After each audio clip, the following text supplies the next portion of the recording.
be successful. And always look forward to Ken coming to visit with us.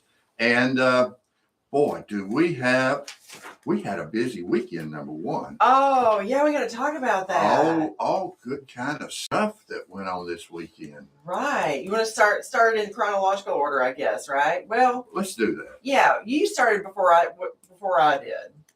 What did I do? You went to Government Plaza. He's trying to put it back together. It was kind of a blur. It was a long. It was a lot. Well, we had downtown Tuscaloosa had the half marathon event, and our good friend Jan Simpson and the Mojo were playing Saturday morning at Government Plaza, and they were rocking. I mean, oh yeah, they played a lot of classic rock. I mean, it was good stuff, and what a crowd! And it was an exciting event. Shout out to the city of Tuscaloosa, Visit Tuscaloosa, and all those involved. Another highly successful half marathon. Congratulations on that. A lot of folks were downtown enjoying themselves. Yeah, our dear friend Brooke Champagne, who's been here before, book author, about it this morning. She was talking about she actually ran in it, and she said she stepped her game up, and at, what was it, the 6th kilometer or whatever it is. I don't know anything about these kinds of events, but she's convinced that the strength training it really gave her a big time leg up. Yeah, I'm sure it did. I talked to a couple of folks that I knew, and they had not run in it in a while, and they were talking about the training they went through. And I tell you what, folks, you got to be an athlete to really participate in these kinds. And there was a lot of folks just enjoying it for a fun run and walking it. And that's wonderful because it had a big, big crowd. Again, community was evident. And what a party they were having.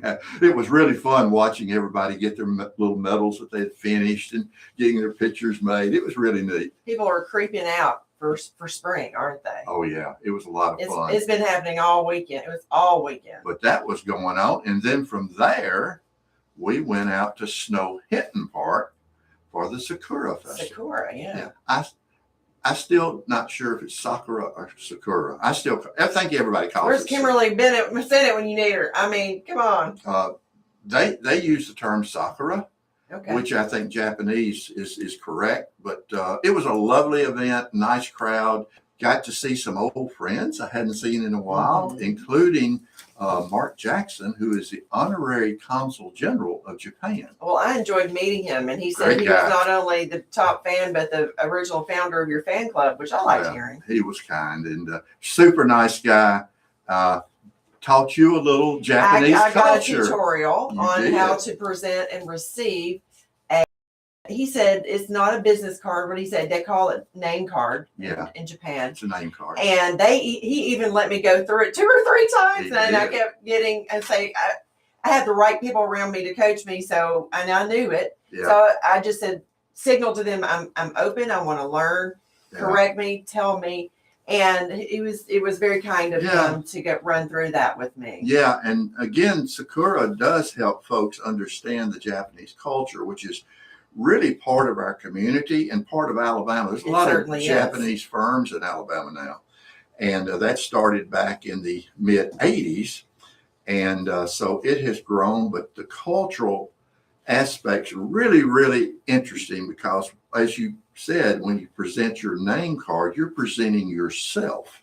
That's right. And you're receiving the same thing from the individual you're meeting. So you're receiving them. So there's a great deal of respect that goes with it. Right. And then there was also another little side lesson that I have thought about. I really want to process this and internalize it. And he gave me a demonstration of the way Bill Clinton used to meet people, which I thought was fascinating. Yeah. When you're being introduced to Bill Clinton, you're the only person in the world. That's right. Regardless of your politics, it's impressive to watch. Yeah, I had to drop in names. I had the chance to get to know President Clinton a little bit. Prior to him becoming president, I knew him when he was governor. Yeah. And so it was an interesting process. But Sakura Festival, this was the 40th annual. Okay. And great event, a lot of fun folks there. And so Hajime Mate. Yeah. Good to see you. Nice to see you too. So How y'all doing? so that was going on, and I think there was something else after that. Yes, we went to the Tuscaloosa Public Library. That's For right. the Repair Cafe. Shout out to John Smith. That's right. Who worked on my space heater that was working. It was not working. Basically took the entire thing apart. He did. He had on a T-shirt that Johnny was admiring. Oh, I loved it. I loved it. He said it said I fix things and I know things. And I know things. And yeah, he can pull that shirt off. He does. Well, I've ordered one. Oh, did you? Color me not surprised. I found it, so I ordered one. But also shout out, the library folks were so courteous and so generous with their time for everybody. I love the library. The more I'm there, the more I love it. Because we got there, toward the end of it, yet right after Socorro, yeah. But they treated you like, well, you're the only person here. We're going to take good care, and they did. They did. I even had a necklace. I didn't know they had a lady who comes in very regularly and does kind of jewelry repair. Yeah. And I had it's a pocket watch, right, that a family member years ago had worn on a long chain, and I just never wore it because it hung so low and it wasn't comfortable, and I wanted to hang like a traditional necklace, and the lady trimmed it down. Mm-hmm. And so later that evening I went to dinner with some friends. There was a birthday party. And I had it on, and one of the ladies said, "Oh my gosh, my grandma had one exactly like that." We're talking about it. She said she would hold it out and look up at it to get the time. And I'm thinking to myself, I have rendered my necklace, watch on the chain, whatever, to be not utilitarian anymore, because I cannot look down at it the way I had the chain cut down and see the time. Right. But it is what it is. I mean, it's okay. I've got a cell phone to tell the time anyway. But well, before we get to break, let me remind folks, and I think we've actually probably overlooked this too. Tomorrow out at Shelton State is a significant event. There is a community roundtable. That's right. Yeah, I'm planning to go. I'm going to that now. That's focused on cancer. And they've got a great panel of folks. Rick Carley, who everybody probably knows, is going to be master of ceremonies and moderating it. But it's out at Shelton State. Doors open at 10 o'clock tomorrow out at Shelton in the auditorium. And the program begins at 10:30 and will go to noon. So you want to be involved in this. I think it's the first time this particular type of community forum's ever been done in Tuscaloosa, focused on cancer. And they've got some national folks involved with this. And so wanted to remind everybody that's tomorrow. Yeah, Rick Harley's moderating. And remind everybody that's in the auditorium. Doors will open at 10 o'clock. Program begins at 10:30. It's free. And it's a community event. And we thank Shelton for hosting that really, really important event. And also want to remind everybody that there's so many other events coming. We've got so many other events. And we'll get to those also. But yeah, through the week, we got Death by Chocolate, but we've got the person who puts on Death by Chocolate tomorrow. So we'll do a deep dive on that event that's coming up. I believe April the 12th. April the 12th. Which is the same day as West Alabama Multicultural. Yeah, there's a lot of their events event that day. But you can make them all. Yeah. The cultural festival is going to be at the River Market, while Death by Chocolate will be out at the Bryant Center. So yeah, you can make them all. And we'll talk about that more. And also there's a couple of other events coming up. Matter of fact, one of the things, and we'll talk about this later on, but down at Historic Tuscaloosa, Will has got his Historic Tuscaloosa walking tour starting in April also. Oh, that's right. That was so much fun last year. And we will share that with you as we get a chance. We do need to do that. But Johnny, so many careers start in one place, and people don't always realize it. Oh, it sounds like the Bearfield College of Arts and Sciences. You betcha. Future doctors, attorneys, researchers, educators, they all build their foundation here. Yeah, because this is where the students learn how to think, communicate, and lead. And those skills carry into every field. Oh, yeah, and that's what makes it so powerful. If you're thinking about what's next, yeah, start here.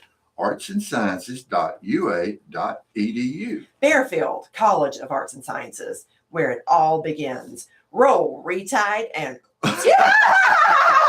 love it. Take two. Roll Tide and Roll roll research. Hey, you've invented a new, Johnny, you invented what a is new what is name. retide? Why'd you make me say that? That's a new name. What do you think retide is? I don't know, I but think I it's a- like it. I think it's a combo word that Of research and roll tide. It's called retide. Retide. I like that definition. we invented a new word. Isn't that cool? You thought that I did that accidentally. Of course. I won't tell anybody. Okay. But anyway, by the way, Lisa, What?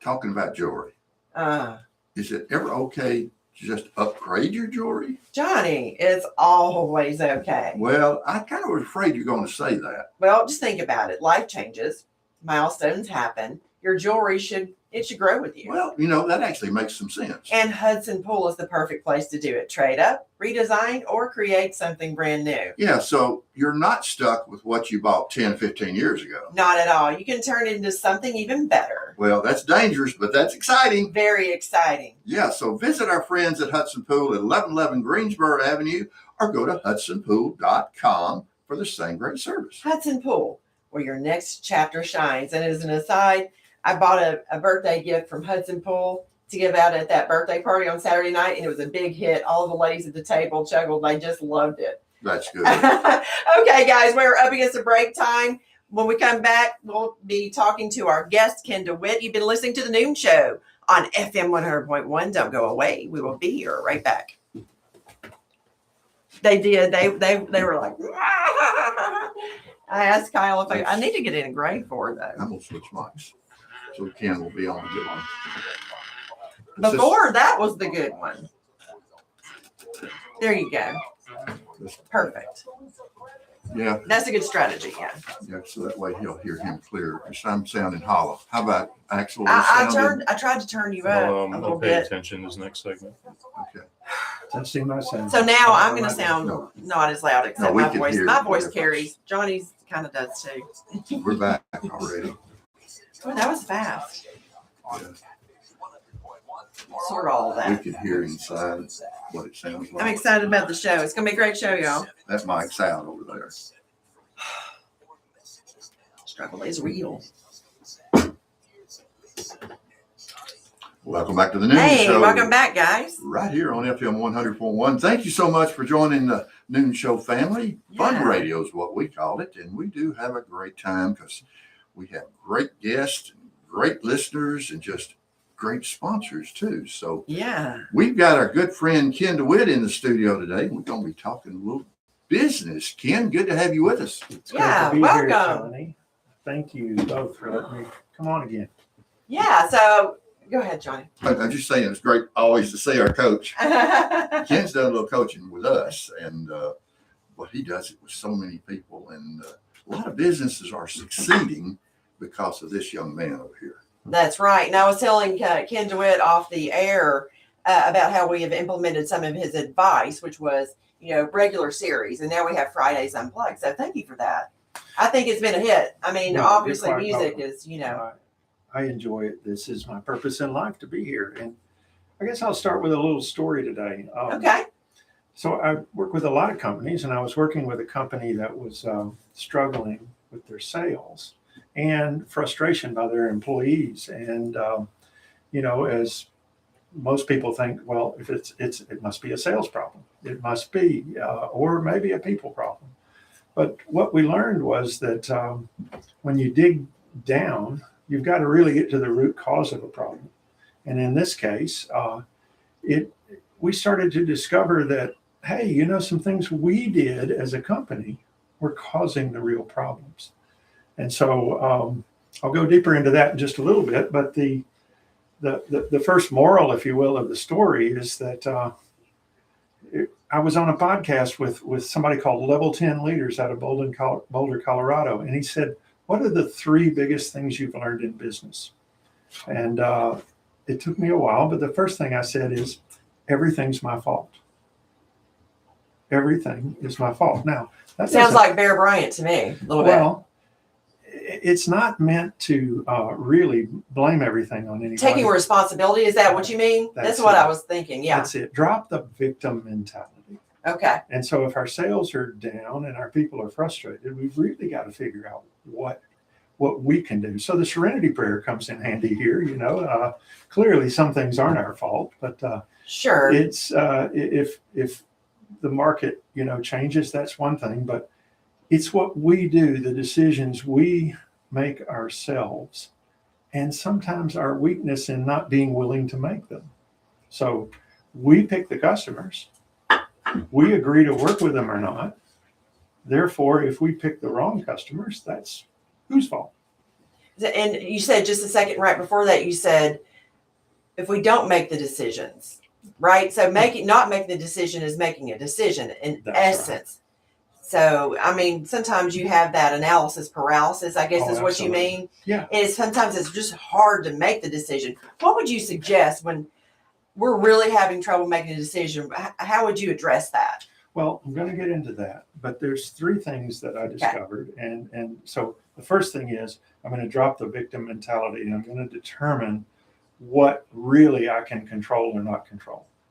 And then I'm going to decide, clearly and not waste time on all Scott Mann, who's a terrific storyteller. He said, you know what people are doing when they waste time on things they can't control? He said they're admiring the problem.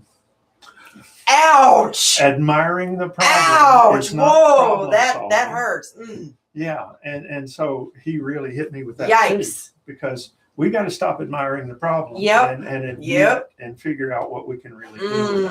That really goes to the heart Wow. of it. I mean, don't we all do that? Woo! Unfortunately. I feel convicted, Ken. Oh, well, so Yeah. we're going to stop. Yeah. And, when we got down to the root of it, we'll keep this story going throughout the segment today, but ultimately say the serenity prayer, drop talking about things you can't control, and really don't assume some things you can't control. For example, customers, you negotiate with them, you agree to terms, and of course you feel trapped, but whose job is it to fix those terms and renegotiate if we need to? So the first thing I had to learn was I've got to take a responsibility for what I can control. It's the serenity prayer, courage to change the things I can, and the wisdom to know the difference. So that one change. Would it be okay if I recite the entire? Sure, go ahead. Okay. God, grant me the serenity to accept the things I cannot change, courage to change the things I can, and wisdom to know the difference. And that's what the first big lesson is. The things that are my fault, I need to take responsibility for and work to change them with my coaches, with my team. That was the first big lesson I learned, and that team is learning too. Yeah, you actually shared that with us. You may not remember that. First time you sat down with Lisa and I, you shared, it wasn't the exact words, but it was the same principle. And I have to admit, Lisa and I have actually taken that to heart. Right. We're in the midst right now of making some significant proposed changes to some things. That's right. And I think, he kind of embedded that idea You hit the nail on the head. in That's right. us. And so I never thought, because we love to talk about our problems. Yes, we admire our problems sometimes, and we don't realize we're wasting time. So, but when we come back in the next segment, whenever you're ready, we'll talk about the other 2 things that we have to do. First is accept responsibility for what we can change. The second is this is inescapable. We must learn to manage other people. All right. Very few people are trained to do that, but you'll never succeed in business unless you learn the way to lead, manage, and persuade and influence other people. And we'll talk about that when. Why don't Ken? Why don't we? We're going to shove this a little bit further. Yeah. Why don't we go back and begin the conversation on the second part of it? And let's continue this, because I don't want to break this right now. Absolutely. All right. So that company I was working with, they started to realize that, some of the customers they had taken, some that they thought were really good customers, were not actually really good customers. They were just large customers. Large customers, have more revenue than smaller customers. But when they really dug down, they realized that collectively they were making, it's all about the margin. It's not about the top line. So they realized, oh my gosh, this customer is 20% of our business, but they're 60% of our frustration. And that was a realization for them that they said, why are they so frustrated? Well, sometimes we're flat out afraid to tick off somebody who's 20% of our revenue. And that prevents us from talking to them, from saying, hey, let's get together and make sure we're taking care of you in the proper way. It's a matter of, though, thinking behind the scenes, what is it that I enjoy about working with this customer? Exactly what is it that's annoying about serving this customer? Anything that's my fault, I got to fix. Anything that's their fault, I might have to have courage to talk to them about. And from there, you go into the third thing, which is I must learn to manage myself. And we'll go deeper into these two things, but anybody can, once you stop admiring a problem and you start really analyzing it, and you start really admitting to yourself what really should be right and needs to happen, that's when you've got to manage yourself and bring the courage to have those difficult conversations. Ken, let's go back to the second point you just made. Here's another way that I'm kind of envisioning it as you were talking. Net income may not always be the actual net income. What I mean by that is that, let's say they're 20% of your business, but until we analyze what it's costing us, That's right. For example, Ooh, might be good 50 point. to 60%, they're draining some other resource. Right. And you have to look at that. And to your point, oftentimes, if that customer is, let's say they're a faithful customer, but they are draining resources, it seems to me the way you're explaining it, it not only is important for us, it behooves us to talk with them, because they probably may not know what's going on even. And you end up being even more of a service to them. Right. And you gain more loyalty. Well, every situation is different, and every situation is both difficult and simple. When I say difficult and simple, what I mean is most things boil down to simple, really things that have to happen. But the difficult part is actually having the courage to do those things, admitting to yourself, this is not working, I need to make some changes. I think, you were referencing earlier the changes you're making. You guys reflected and you realized, hey, this is, here's a common practice that we didn't know about. Now, you corrected your fault of not knowing. And so now you're doing something about it, having the courage. So the hard part is between our ears, the things that we do to talk ourselves out of having challenging conversations, of setting boundaries with people. We fear loss, therefore we rationalize doing a little more. And suddenly, in this case, we found out they were doing a lot more things for one customer and more than they were doing for the others. And when they put the cost together, the cost of what they were giving up, the margin or the profit or was actually less on that 20% customer than all of the other 80% of customers. That sounds like something that you, Ken, would be able to really easily see as an expert on the outside looking in and help to guide or correct that, wouldn't you say? Well, I've seen it so many times. I've studied, what businesses have done to succeed for 40 plus years. And this is a common one. A visionary or a leader of a company thinks revenue equals importance. It's margin that counts. Right. And so, I work with their controller or their CFO to do a profitability by customer analysis.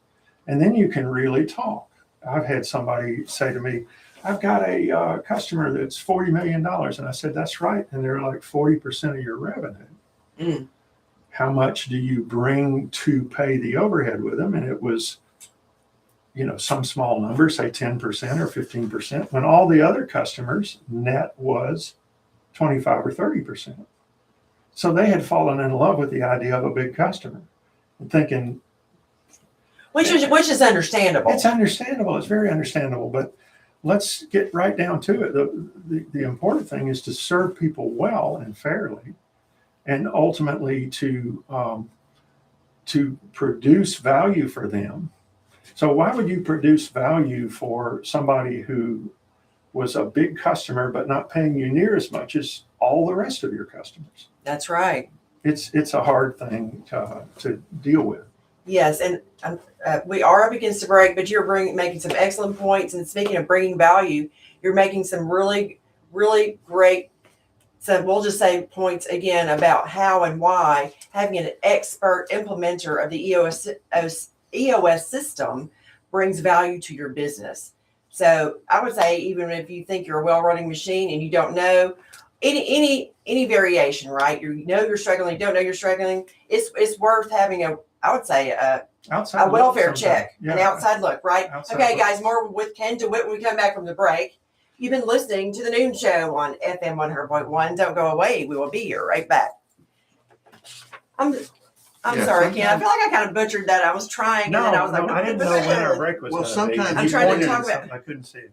Sometimes you need that outside set of eyes. Don't be sorry. I'm very. Yeah, I was trying to say whether or not you think you're rocking, or you may be, but there's room for improvement. But you run the spectrum from that, and oh my gosh, we know we're struggling. I was trying to say there's a place. What's wrong? Why'd you make that face? The first line doesn't fit me because I've been We'll turn the I've page. been baking it right back. Oh, better not do that. Yeah, I like to go Is with that okay? Okay, we'll come back with that and then go to Ken. Is that okay? Yep. Okay. Good. All right. Well, I'll need to mark that one out then. Welcome back. Yeah, to the welcome Noon back, Show, guys. Right here on FM 100.1. Thank you for joining the Noon Show family today and being part of Fun Radio. And by the way, Lisa, What? I had a question at Bryant Bank the other day. Just one. Well, several. Okay, that sounds a little more accurate to me. But they didn't rush me. They took time to answer every single one. Well, Johnny, that's what good service looks like. Yeah, I never felt like I was asking too much of them. And that's important. Yeah, it made the whole experience so easy, so simple. Well, yeah, and that's what keeps people coming back. That's right. And, you can visit Bryant Bank at any one of their beautiful locations, North River, Northport, and beautiful downtown T-Town. Or you can go online at bryantbank.com. Bryant Bank is an equal housing lender and member of FDIC. Go see our friends at Bryant Bank today. Absolutely. Yeah, and we're in the studio here with our good friend Ken DeWitt, who has got to be the best business coach I've ever known. I've known him 40 years. And, Did y'all have breakfast this morning? We didn't have breakfast. I always think you're having breakfast with Ken DeWitt. Actually, this time of the year, Uh-huh. I'm kind of hoping maybe we can get an invitation to go sit out on his boat. Hint. That's sitting up at Holt Lake up in that area. Subtlety. They Oh, name is Lisa and Johnny. Peaceful and beautiful. And so, yeah, hint. But Ken, we're great to have you back in the studio as always. Yes, thanks for coming to see us, Ken. I don't get settled that often, but that was pretty good. We just slid that one right under the radar.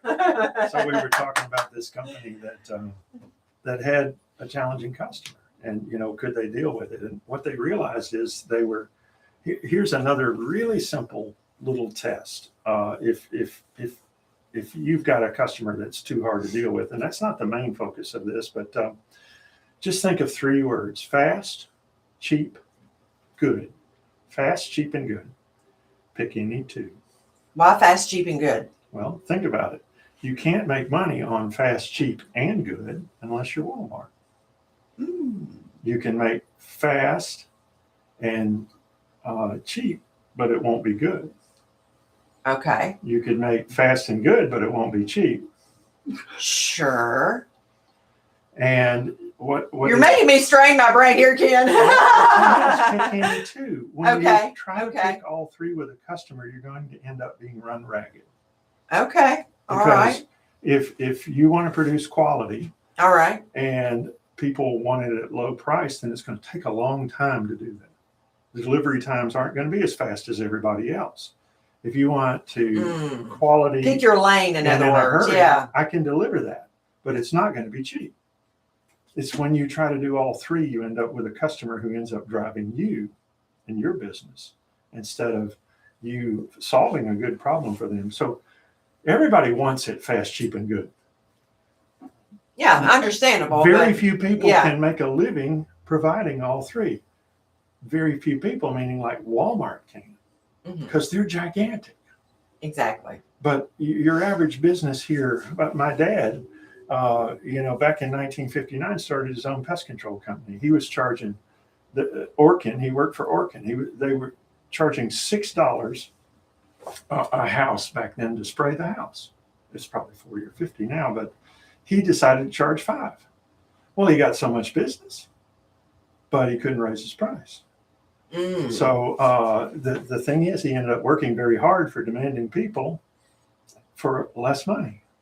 So the hard thing is to make the decision to, if you're going to pick two of the three, you got to consciously pick them. That's a great lesson. I appreciate you highlighting that one.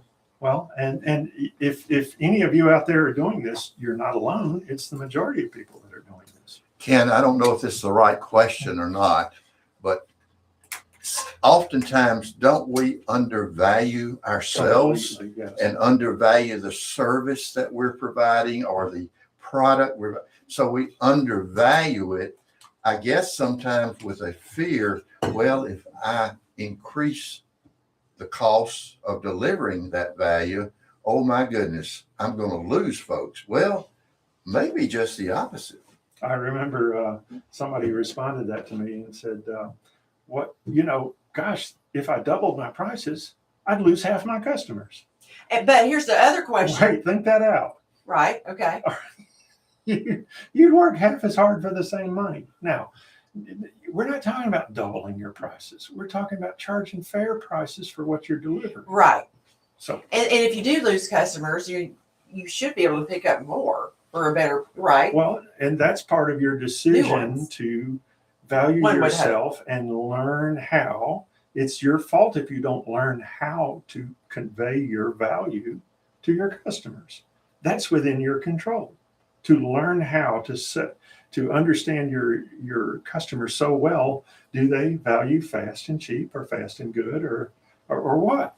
And but ultimately then craft your messaging to them so that you attract people that appreciate what you have. I tell people all the time, they say, do you want it cheap? No, I'm a value buyer. I want the best combination that will solve my problem. And as opposed to just cheap, cheap, cheap. Everybody wants cheap. And of course, they love to get things for a bargain. But you also have to drive all the way to Boaz to get to the luggage recovery center to get something that cheap. Right, exactly. Well, in business, it's about choosing your customer. It's about choosing your people. And so once you do those two things, it's your fault or it's within your power to get better at selling your value. And to go back, one of the first things I think you said today, and I've heard you say this in other times, we're afraid oftentimes that we're going to make a decision and we're just afraid to make the decision knowing that it's probably the best thing to do. But what in business, kind of go back and hit this one more time, what causes that fear and how do you get past it? Well, bottom line, it's a fear of, it's what I call a scarcity mindset versus an abundance mindset. Scarcity is there's not enough out there for me, therefore I have to scrap. Abundance is if I'm patient, if I believe, in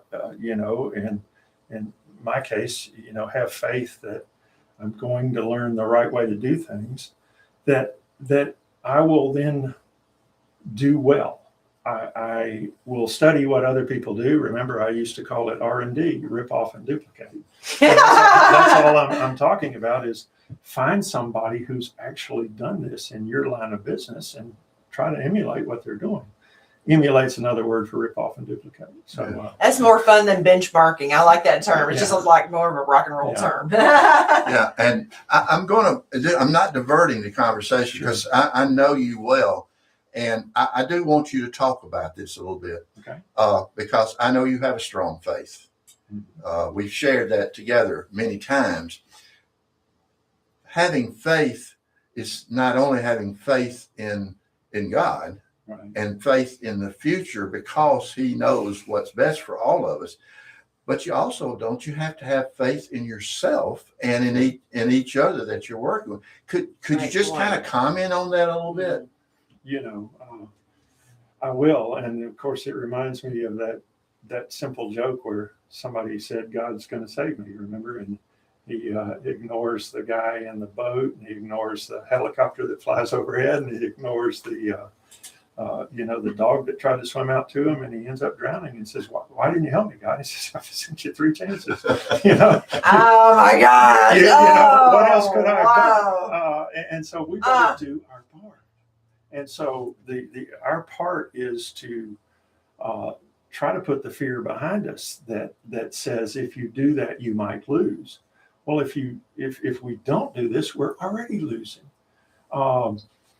We're already paying a price, such as if you have a difficult customer that you haven't worked out how to treat, then they're probably frustrating your best employees. Now, where's that going to go if you keep refusing to deal with that?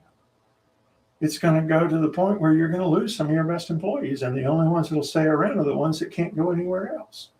And so that's damage, but that's damage off in the future, so we don't see it right now.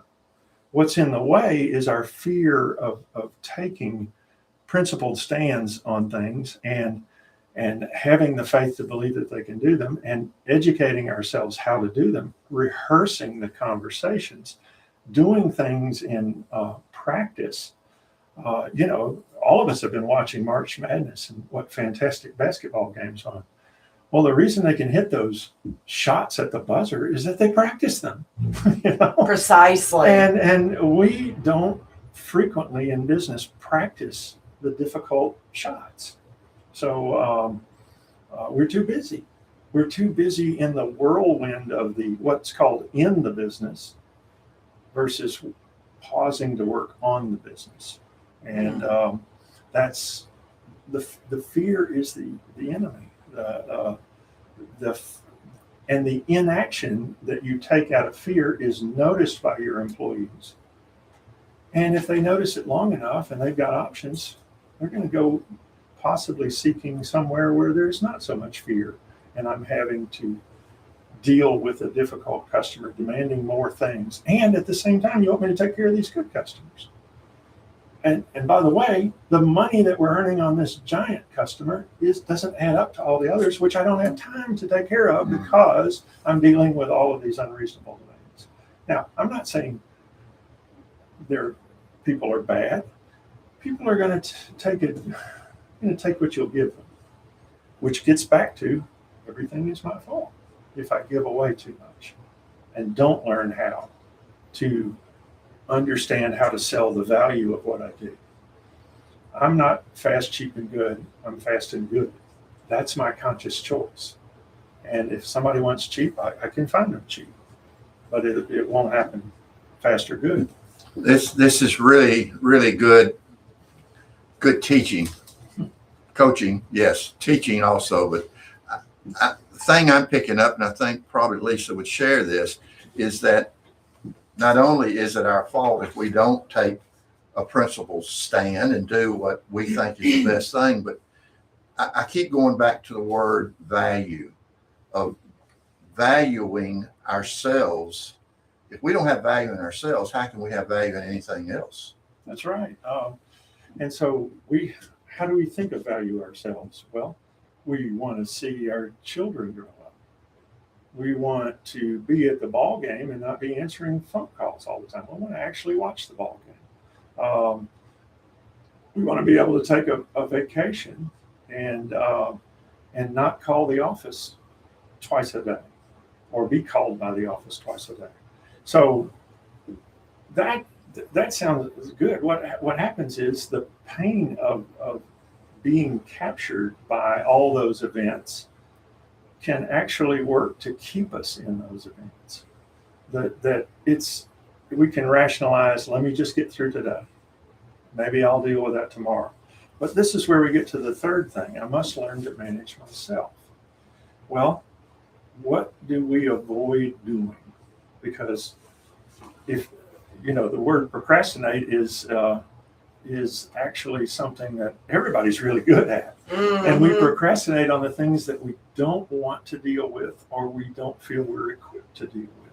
So hard decisions, saying no sometimes when we know we should, facing what I call root causes. Hard decision is somebody, it's just not working out.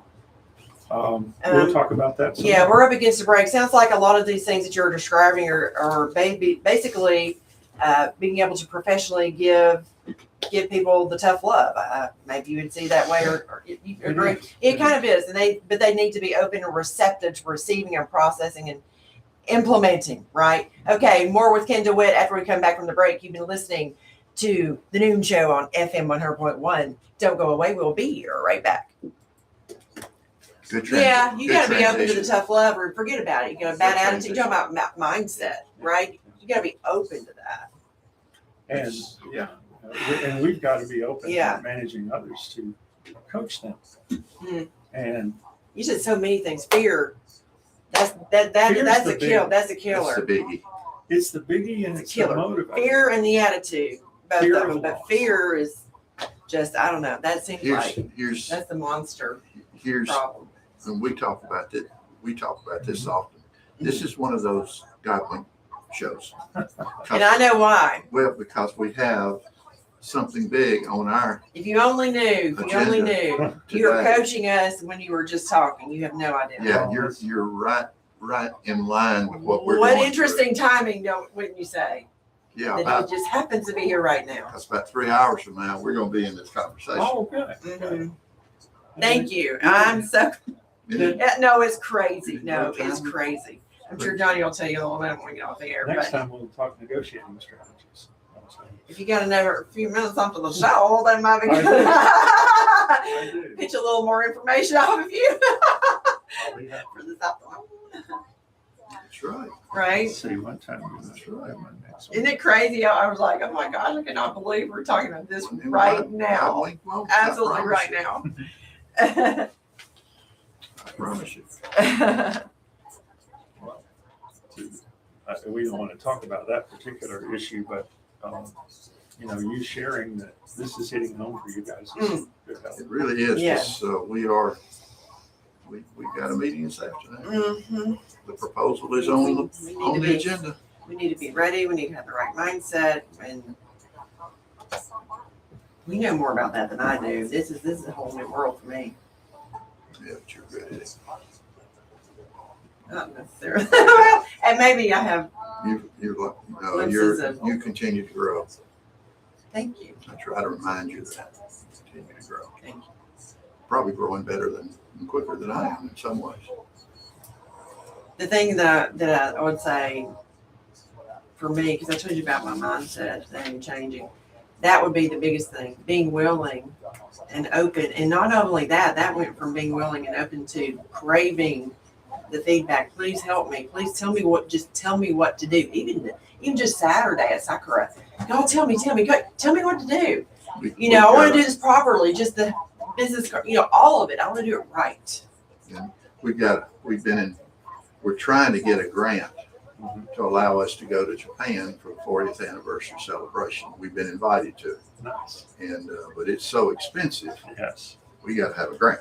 Well, And that's, so the good news is the grantor has not only have they allowed us to apply, they extended the deadline. The deadline was 30 days ago, and they allowed us. Very positive feedback. Oh, by the way, this is driving me crazy.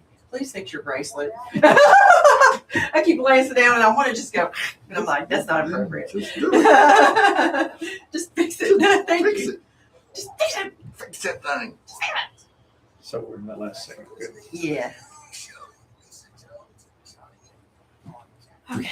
We got Larry Devers, family counseling service, and Death by Chocolate tomorrow.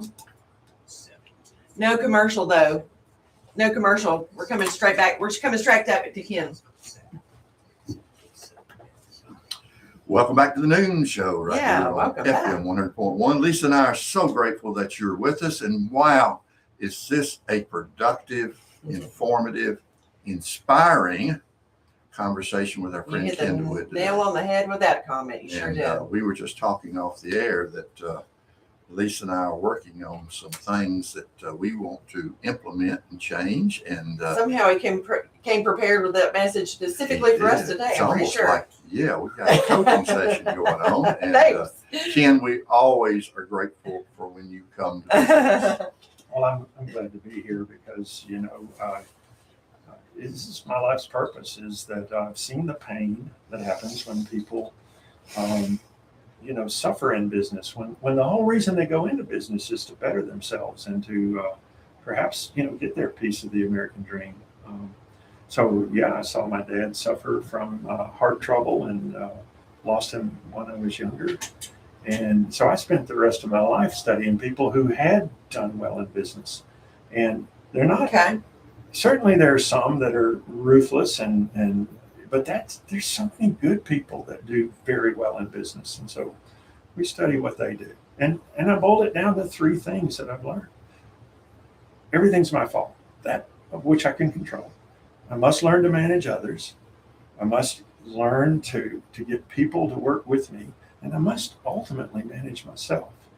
And so that's what we've been talking about so far today. The last one sounds like it might be the trickiest. It is the trickiest, even though managing other people, everyone.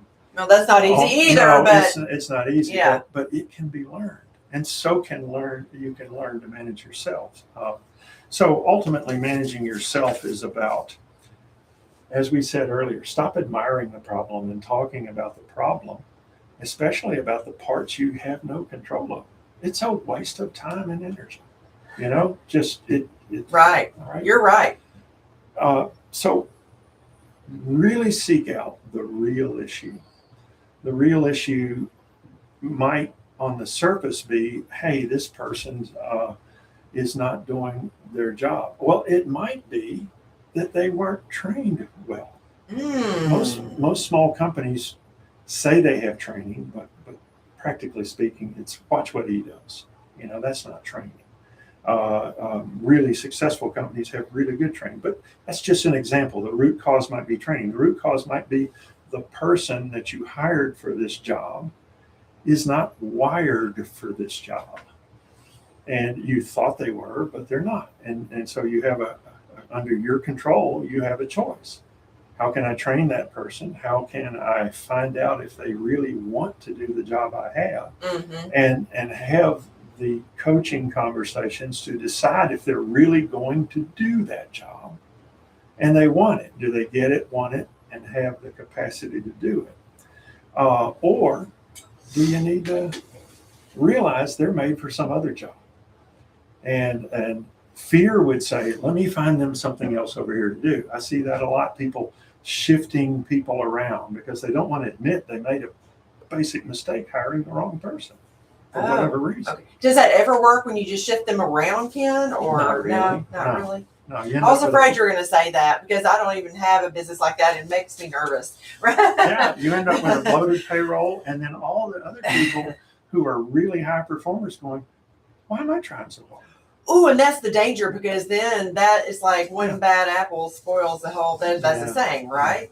So, Yeah.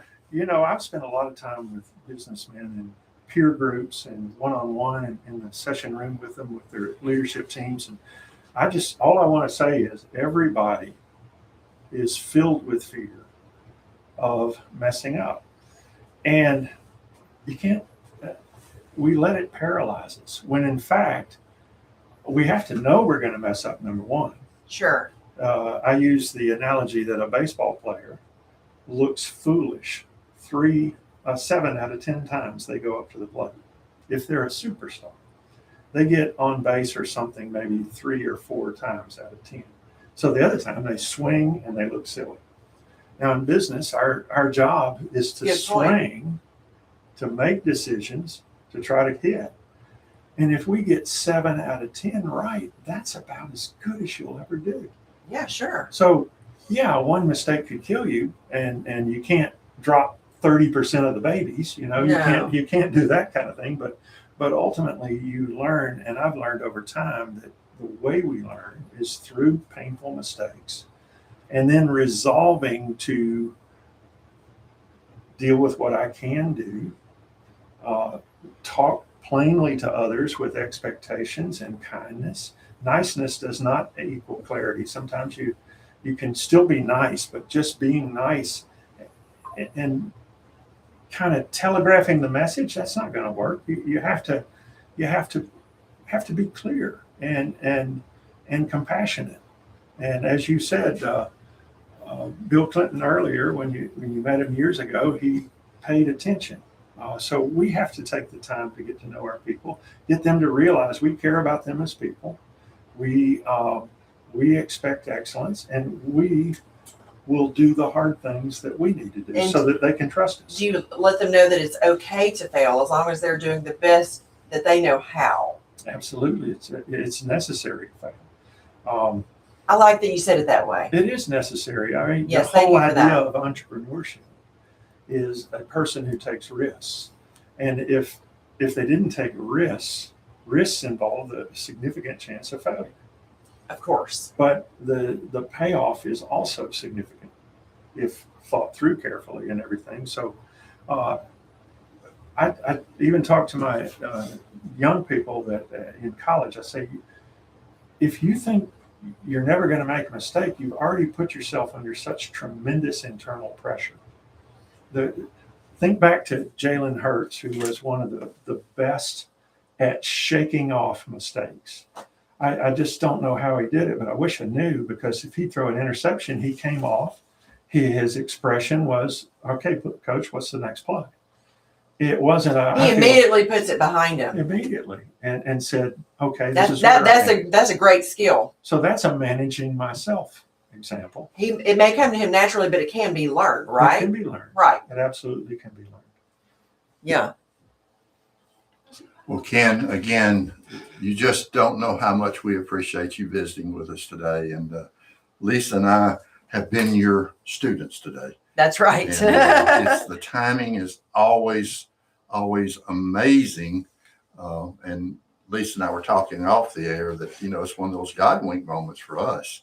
And but we appreciate you so much. You make such an impact when you're sharing your expertise, your wisdom with us. And I just hope that you'll be coming back lots and lots more.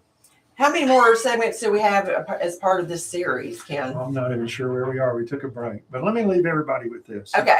If you really want to simplify your business, take ownership. Get the right people, both employees and customers, and have the discipline to solve the real issues. That's how you get traction. Don't kid yourself. Everybody's scared. Courage is just, having the strength to do something you're uncomfortable doing. Sure. Thank you. I mean, honestly, that's the first time I've ever heard anyone say that. Everybody has fear. Everybody is scared. And we do. We actually do. And I think that's got to be true. I never thought about that. Not ever.